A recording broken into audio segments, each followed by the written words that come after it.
sabab aan ku shaqeysto oo magaalada ku maray ma haasto qof xuriye ah shaqeysan karo qof xuriye ah codka iyo muuqba garatay kan waa Maxamed Cabdiraxmaan iyo afadiisa Ruqiya Cabdullaahi lamaanihii qaranka balse maanta uu wehelinayo wiilkooda yar ee aan weli sanad jirsan lamaanahan oo hadda ku nool magaalada Muqdisho ayaa wajahaya xaalad adag oo dhinaca nolosha ah tan iyo markii uu geeriyooday gudoomiyihii hore ee gobolka Banaadir Engineer Yariso kaasi oo markii horeba dusha u ritay noloshooda cidla ciirsi halis amni iyo sidoo kale nolosha oo ay xabsi guri ku noqdeen ayaa isugu darsantay Maxamed ayaa si dareen leh iiga codsaday in aan muuqaalkiisan la wadaago bulshada si intii caawin kartaa ay u garab istaagto qoyskiisan ehelka u noqday murugo iyo nolol adag gabartan guurka markaa guursaday inaa adeerkayga fooqayna loo dilay suxnaan loo dilay qof bilaadan saas looma dilo waan la gubay guuga kadib waxaa dhacday inaa aniga oo marba meel aan ku dhumano meel aan ku harsanaaba ka sawaani marba meel aan ku dhumanayni waxaa wataa adeerkayga garab igu siinay gabartii haddii adeerkayga la dilay kadib aniga inaa la dilay ayaa isweydiinaya qofaad ma isweydiinayso anigana cabsi darteeda gabartii la dhumanaa marba habeen marba meel aan seexanayni markaas kadib waxaa dhacday inay dad garab nagu siiyaan oo meel nagu qariyaan markii meel nagu qariyaan kadib waxaa dhacday inuu jiray Yariso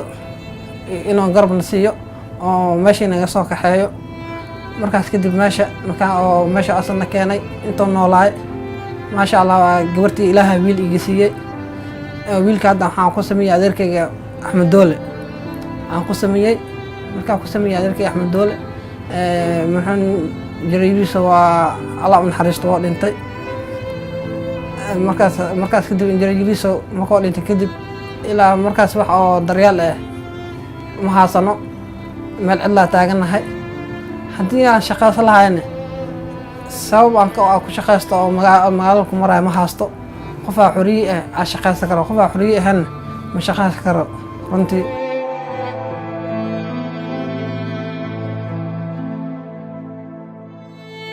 inkasta oo hadda Ruqiyo iyo Maxamed aad isku jecel yihiin iskuna qanacsan yihiin haddana waxay markasta u baahan yihiin inay helaan nolol wanaagsan taasna waxay ku hergeli kartaa kaliya shacabka Soomaaliyeed oo garab istaag u muujiya lamaanahan isjeclaaday balse waqtiga iyo qadarta alle ay ku dhacday waa kan mar kale Maxamed oo cod dheer walaalihiisa Soomaaliyeed kula hadlay waxaan ka rajeynayaa Soomaali inay garab qabtaan ay garab isiyaan inaa bilaadanimo la fiiriyo oo muslimnimo la fiiriyo oo islaamnimo la fiiriyo oo garab la siiyo walaalay waxaan ku codsanayaa Soomaali inay garab isiyaan gudoomiyaha gobolka cusubna asna waxaan ku codsanayaa inuu garabna siiyo oo Soomaalnimo waxaan ugu qabto si booskii gudoomiyaha Allah u naxariisto jiray Yariso inuu noo buuxiyo aan ku codsanaynaa gudoomiyaha gobolka cusub taasna ka codsanaynaa dawladeena sidoo kale waxaan ka codsanaynaa in garabna siiso ayadaha adduunka dhan waxaan ka codsanaynaa sidoo kale ayagana inay garabna siiyaan aan ka codsanaynaa